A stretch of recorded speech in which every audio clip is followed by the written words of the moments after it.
ও নবী, আপনি গোটা বিশ্বের জন্য রহমত, শুধু মানব গোষ্ঠীর জন্য না, শুধু দানব গোষ্ঠীর জন্য না, জিনদের জন্য না, প্রাণীকুলদের জন্য না, শুধু ফেরেশতাদের জন্য না, গোটা বিশ্বের জন্য বিশ্বনবীকে রহমত বানিয়ে পাঠিয়েছে কে?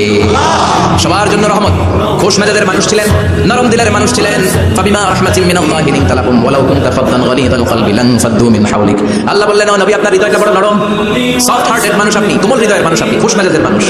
বিশ্বনবী এত খোশ মেজাজের মানুষ ছিলেন, বিশ্বনবী যেখানেই যেতেন ওখানে মানুষের ভিড় হয়ে যেত, যেখানেই যেতেন পিছু পিছু লোকজন ছুটতো, কারণ খোশ মেজাজের তো, সফট হার্টেড, হৃদয়টা কোমল, ওনার সাথে কথাই বলতে মনে চায়, টাইম পাস করতে মনে চায়। আল্লাহু আকবার।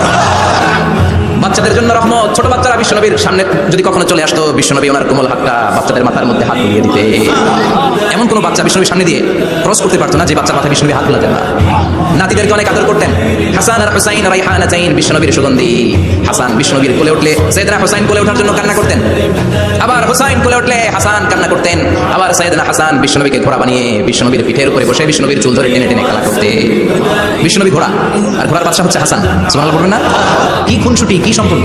স্ত্রীদের সাথে ভালো আচরণ, কম্প্যানিয়ন্স যারা আছে সাথীদের সাথে ভালো আচরণ, সবার সাথে ভালো আচরণ, সবার জন্য রহমত। এজন্য আল্লাহ বললেন, ওয়ামা আরসালনাকা ইল্লা রাহমাতাল লিল আলামিন, I have sent you as a mercy for the entire universe.